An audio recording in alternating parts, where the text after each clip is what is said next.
Chapter 25. Now when Festus was come into the province after 3 days, he ascended from Caesarea to Jerusalem. Then the high priest and the chief of the Jews informed him against Paul, and besought him, and desired favor against him, that he would send for him to Jerusalem, laying wait in the way to kill him. But Festus answered that Paul should be kept at Caesarea, and that he himself would depart shortly thither.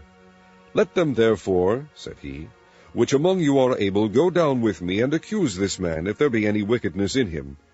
And when he had tarried among them more than 10 days, he went down unto Caesarea, and the next day, sitting on the judgment seat, commanded Paul to be brought. And when he was come, the Jews which came down from Jerusalem stood round about, and laid many and grievous complaints against Paul, which they could not prove.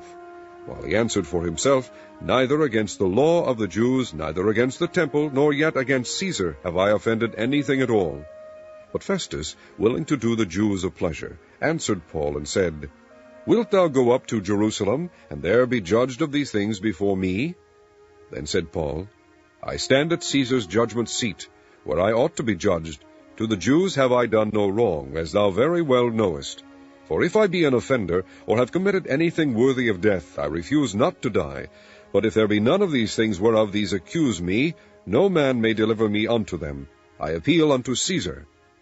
Then Festus, when he had conferred with the council, answered, Hast thou appealed unto Caesar? Unto Caesar shalt thou go. And after certain days King Agrippa and Bernice came unto Caesarea to salute Festus.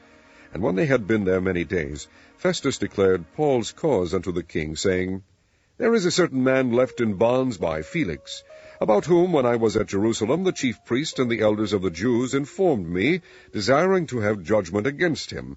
To whom I answered, It is not the manner of the Romans to deliver any man to die, before that he which is accused have the accusers face to face, and have license to answer for himself concerning the crime laid against him.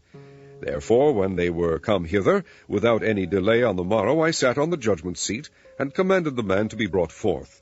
Against whom, when the accusers stood up, they brought none accusation of such things as I supposed, but had certain questions against him of their own superstition, and of one Jesus, which was dead, whom Paul affirmed to be alive. And because I doubted of such manner of questions, I asked him whether he would go to Jerusalem, and there be judged of these matters. But when Paul had appealed to be reserved unto the hearing of Augustus, I commanded him to be kept till I might send him to Caesar. Then Agrippa said unto Festus, I would also hear the man myself. Tomorrow, said he, thou shalt hear him. And on the morrow, when Agrippa was come, and Bernice, with great pomp, and was entered into the place of hearing with the chief captains and principal men of the city, at Festus' commandment, Paul was brought forth. And Festus said, King Agrippa, and all men which are here present with us, ye see this man, about whom all the multitude of the Jews have dealt with me, both at Jerusalem and also here, crying that he ought not to live any longer. But when I found that he had committed nothing worthy of death, and that he himself hath appealed to Augustus, I have determined to send him, of whom I have no certain thing to write unto my lord, wherefore I have brought him forth before you, and specially before thee, O King Agrippa, that after examination had I might have somewhat to write. For it seemeth to me unreasonable to send a prisoner, and not withal to signify the crimes laid against him.